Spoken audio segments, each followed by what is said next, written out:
es Nicola Alison Basili Laureano. La asignatura es Neuropsicología. Mi docente es Marilia Lucía Vaquerizo Sedano y vamos a presentar acerca de la anatomía del sistema nervioso central. Los objetivos del presente video son localizar y describir las áreas primarias, describir las áreas de la corteza responsables de la comprensión y producción del lenguaje, así como clasificar las áreas de asociación como unimodales o heteromodales y explicar el por qué se da esta distinción. Además, como cuarto punto, tenemos explicar las consecuencias probables de las lesiones corticales según las áreas funcionales descritas. Comenzaremos con las áreas primarias del cerebro. Dentro de ellas se encuentran el área motora, el área sensorial y el área asociativa. El área motora está localizada en el lóbulo frontal y es responsable del movimiento voluntario del cuerpo. Cada parte de esta área está asociada a una parte concreta del cuerpo, de modo que si aplicamos una pequeña corriente eléctrica en cada área, en esta área dada, se producirá un movimiento involuntario de parte del cuerpo asociado a esta.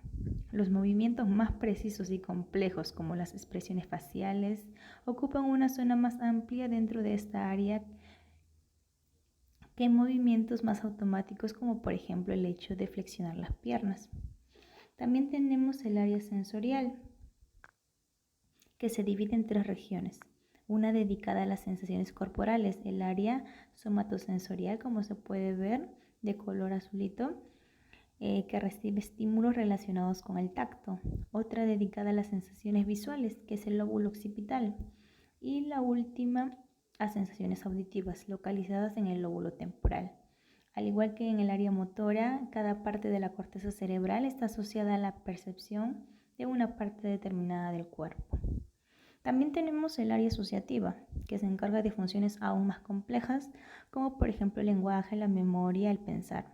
Son áreas que no están relacionadas con la percepción de las sensaciones ni con la ejecución de movimientos, pero si es que esas zonas llegan a sufrir algún tipo de daño, el comportamiento de la persona afectada puede cambiar completamente, así como el caso que hemos comentado en clase de Phineas Gage, o puede sufrir daños como apraxia, la incapacidad de realizar movimientos o la afasia, ya sea de Broca o de Wernicke, que estaremos viendo más adelante. Entonces, esas serían las áreas primarias del cerebro. Vamos a continuar con el área de Broca y Wernicke. El área de Broca es la encargada de producir el lenguaje y se encuentra en el hemisferio izquierdo, más concretamente en la parte inferior del lóbulo frontal. El área de Wernicke, por su parte, es la responsable de la comprensión sonora y normalmente podemos encontrarla en el hemisferio izquierdo, aunque se encuentra en el hemisferio derecho. Esta zona pertenece al lóbulo temporal y está altamente relacionada con la zona auditiva. También cabe resaltar que en el hemisferio izquierdo se da en personas zurdas en un 30% y el 10% de las personas diestras se encuentra en el hemisferio derecho. Ahora, con respecto al área de Broca y el área de Wernicke, se conectan por un tubo, por unas fibras nerviosas, las cuales son conocidas como el fascículo arqueado. Ahora veremos la corteza asociativa heteromodal. En este caso, la multimodal o heteromodal, este tipo de corteza se encarga de integrar las diferentes modalidades sensoriales, permitiendo la interpretación y ejecución de operaciones mentales o conductas. Podemos aquí ver que hemos señalado las partes, por ejemplo, la corteza motora primaria, la corteza premotora, el área de asociación anterior, el área límbica de asociación, la corteza auditiva primaria, la corteza asociativa unimodal auditiva, la corteza asociativa unimodal visual, la corteza visual primaria, el área de asociación posterior, así como la corteza asociativa unimodal somatosensitiva. Bueno, vamos a pasar a la corteza asociativa unimodal.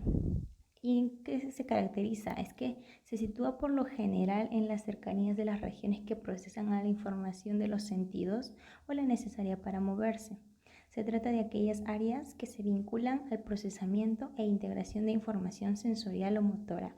He ahí la diferencia con la corteza asociativa multimodal, que es el córtex de asociación unimodal, está encargado de procesar una información que proviene de un único sentido, por ejemplo, como el movimiento.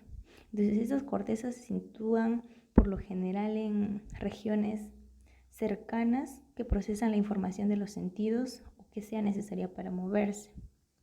Entonces, se trata de aquellas que se vinculan al procesamiento, a la integración de la información, como está mencionado.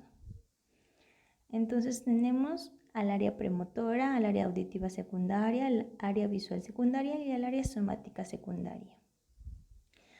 Vamos a ver acerca de las lesiones corticales. Si bien es cierto, una lesión puede dañar mucho, puede perjudicar mucho a una persona, depende en qué grado se dé y depende el lugar o el área que esté afectando. Con respecto al área motora, si se llega a dar una lesión ahí, pues puede tener las siguientes consecuencias. Uno es la parálisis, otro es la crisis epiléptica jacksoniana, la espasticidad muscular o una apraxia, que es la dificultad para ejecutar movimientos diestros, secuenciales y complejos como el caminar. La consecuencia de tener una lesión en el área frontal es el cambio de comportamiento y personalidad, convulsiones, epilepsias. Otra de las consecuencias es la depresión, la ansiedad, el déficit de atención o incluso la esquizofrenia. Es una de las cosas o una de las consecuencias que tuvo Phineas Gage, el cual la vara de acero que tenía le atravesó la parte frontal y es por ello que tuvo esas consecuencias que nosotros ya sabemos. Con respecto al área somatosensorial, pues las consecuencias que tenemos con esta área al dañarla son la pérdida de habilidades para percibir y localizar estímulos, la incapacidad para localizar diferentes sensaciones. Aún tenemos también la hiperalgesia, que es la hipersensibilidad al dolor, la agnosia táctil, la epilepsia parcial sensitiva y la alteración del estímulo doloroso y temperatura. Con respecto al área del sabor, tenemos la ageusia, que es la pérdida del sentido del gusto, la disgeusia, que es la distorsión del gusto de los alimentos, la hipogeusia, que es la escasa incapacidad para diferenciar sabores, y la hipergeusia, que es la sensibilidad exagerada del gusto. Ahora tenemos también estas áreas que faltaban mencionar y son dañadas.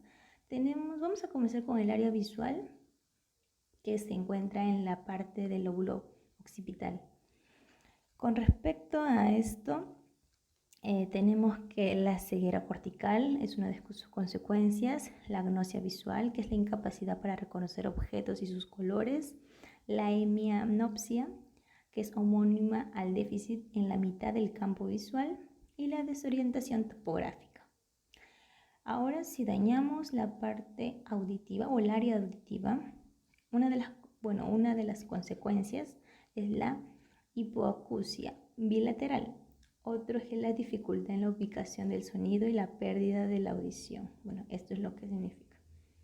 Ahora, con respecto al área olfativa, tenemos anosmias, que es la pérdida de la capacidad olfativa, y la hiposmias, que es la disminución de la capacidad olfativa.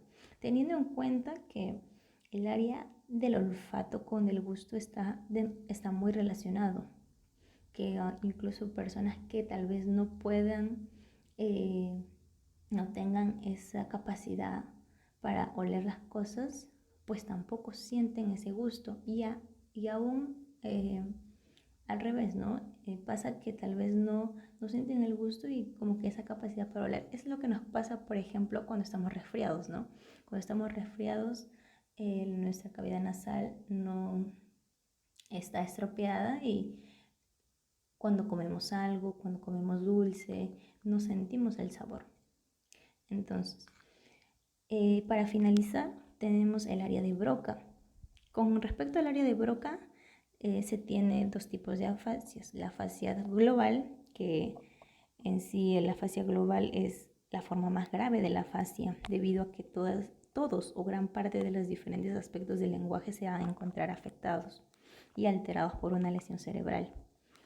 También tenemos la afasia de Broca, que es la dificultad para articular las palabras y la incapacidad para producir un lenguaje telegráfico. Para finalizar tenemos el área de Wernicke. La consecuencia para esta área viene a ser la afasia de Wernicke, que es la dificultad para la comprensión del lenguaje. Los neologismos, las afasias, las agrafias, las dispraxias, las disartrias y las diglosias. Además, también se puede producir sordera verbal. Bueno, eso sería todo. Muchísimas gracias por su atención.